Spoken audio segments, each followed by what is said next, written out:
The law enforcement community is like one big family. They help each other and look out for each other and their families. During the month of November, with men growing out their facial hair, the men and women of the Ocean County Sheriff's Office PBA Local 379 is doing so as they also raise funds and support for one of their own. Detective Phil Sickinger, a 17-year veteran of the department who is battling ALS. Amyotrophic lateral sclerosis is perhaps most commonly known as Lou Gehrig's disease, named after the legendary New York Yankees first baseman who contracted the illness in the 1930s, forcing him to retire early from his Hall of Fame career. The CDC explains that ALS is a disease that affects nerve cells in the body, which lose the ability to trigger specific muscles, causing them to weaken and stop working, leading to paralysis. Detective Sickinger is 39 years old, recently celebrated his 10th wedding anniversary with his wife Diana, and they have two daughters, 4-year-old Harper and 8-year-old Olivia. It was in late 2018 that he began to feel something was off while hunting. He wasn't able to draw back his bow like he had been used to doing. He then suffered full-body muscle spasms, which led to a series of tests and doctor's appointments to try and figure out what was going on. He was first diagnosed with hypothyroidism and, in January of 2020, Lyme disease, mold toxicity, and ALS. I was feeling very weak. Went to the doctors. He thought it was Lyme. Did a test. He says, nope, it's not Lyme. You should go see a rheumatologist. So that turned into two rheumatologists, a infectious disease doctor, two neurologists. What else? Endocrinologist. Finally, a neuromuscular doctor who, that's when he diagnosed me with ALS. I had 2 EMGs, a muscle biopsy, 2 MRIs, and then finally up at Robert Wood Johnson, I was diagnosed with ALS. After that, still thought, it was kind of weird. I'm always out in the woods doing stuff, hunting, work with my daughters, taking hikes and all. Went to a Lyme literate doctor who did some more in-depth Lyme tests and came back positive for Lyme. Following the diagnosis, Ocean County Sheriff Mike Mastronardi immediately stepped in to help Detective Sickinger and Diana find some more answers. Once we did get the diagnosis of ALS from Robert Wood, which was obviously devastating, we did come in and talk to the sheriff, and he was shocked, just like everyone else, and he immediately asked if it was okay if he made a phone call for us, and he reached out to some contacts he has, and he was able to get us in touch with the right people to have us seen at Mass General up in Boston, because they are really the best of the best here, and we were able to get in with the leading doctor on the East Coast to have some further testing done, genetics and things like that, and get a second opinion. Over the last few months, Detective Sickinger, with Diana's help, has adapted to a new way of living while battling ALS. Can't really use my arms, can't write, it's hard to type.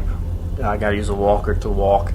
Right now in our house, we have a stair lift to get up the steps for me. I have a special recliner that lifts up to help me get out of the seat. From the Sheriff's Department and law enforcement community to neighbors, friends, and family, Detective Sickinger and Diana have received some help at home taking care of chores like cutting the lawn. They've also received homemade meals and help bringing Phil to and from doctor's appointments. It's all helped navigate through uncharted waters. Some of his therapies are done in-home.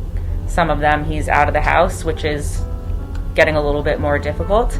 That difficulty has been heightened due to the COVID-19 pandemic this year and all the shutdowns and closings that followed. It was tough to get to in-person doctor's appointments. People weren't open. So the doctors couldn't even really see how rapid his decline has been until things started to kind of loosen up. It's been an emotional journey for the entire family, starting with Phil, who has done his best to battle the mix of emotions and not knowing what will happen next. Are you scared at all? Oh yeah, I'm a mess. I probably cry on a daily basis. I'm frustrated. We have 2 daughters, 4 years old and 8 years old. They ask me to do a lot of things which I can't do, which drives me nuts. I do see a therapist because, like I said, frustrated, scared. Every emotion you can think of, I have it somewhere along the line.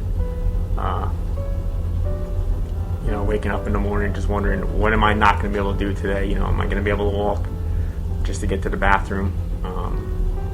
Yeah, so it's rough. Phil and Diana have both been able to do their best to keep their daughters calm and unaware of the ALS diagnosis and what that means. So they've seen the transitions over time, slowly, and we had another member of the family, actually his older brother was in a hunting accident earlier this year and hurt his back really bad. So we kind of piggybacked on that and said, you know, that Daddy had hurt his back as well. And they've heard conversations, so now the little one always says she can't wait till the mold is out of his back. And they're so great at home. They help him. Oh yeah, I'm very proud. They love to make his shakes in the morning, and they set up the chairlift for him, and you know, they're they're very good helping me out. Very good. So we keep it light. They do miss that. He was such an active person, hunting, fishing. We were traveling all the time. Just super, super active family. So I think that's been one of the really hard parts for him, is the loss of identity.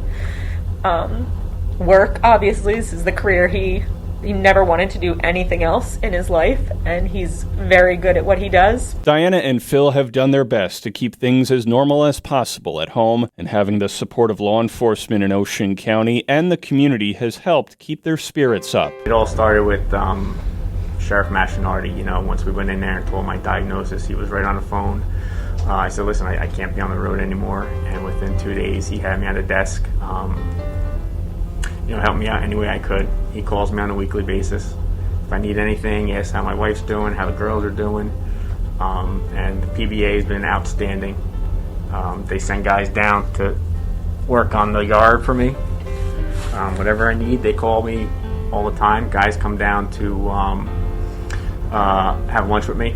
There is no other place I could imagine going through what we are going through, because this community, this county, all as a whole, has just been so amazing and so supportive. Detective Sickinger has spent 17 years in the Ocean County Sheriff's Office, serving as a firearms instructor, a drone operator. He was on the Marine Unit and on the Ocean County Regional SWAT team. It's been amazing. I have a great time. I worked nights for many years, and I worked with my best friends. I really didn't even work. It was like just going to hang out with my best friends for 10 hours a night for 4 days a week. It wasn't work. It was just what I liked to do. It was almost a hobby. You know, I'd like to come to work and find the bad guys. And we found a lot of bad guys, and we had a good time doing it too. There's been an outpouring of support from the community, family, and friends for Detective Sickinger and his family, as well as his co-workers. Thanks to the No Shave November campaign, the Ocean County Sheriff's PBA Local 379 has been running with the backing of PBA President Fred Milani and Sheriff Mike Mastronardi. We're glad he backed us, glad he pushed us in this direction, and extremely glad the amount of backing we've had from our brothers in arms, but also the female officers here too are also campaigning for us. What you see in our fundraiser in public isn't truly our number. I mean, we've got mailers coming in and donations coming in from not just from the Sheriff's Department, but we gathered and joined together with the Ocean County Prosecutor's Office and the Ocean County Jail as well. They're all pushing for us. The campaign is not just about raising funds, but showing support and helping out in any way possible. I think just continuing to pray for our family and take care of us and take care of their own families, and just try and be kind to one another. This is a challenging year. Just, when you see us out and if and when we get out, just try and keep cheering us on. The Ocean County Sheriff's Office PBA Local 379 is hoping you'll join them in the days and weeks ahead in helping Detective Sickinger and his family. We have all the details for the online fundraiser and awareness campaign on our website and on our app. Detective Sickinger has been chasing the bad guys and helping keep Ocean County safe for 17 years. It's time for Ocean County to come together once again and help one of our heroes. For Townsquare Media News, I'm Ebenau.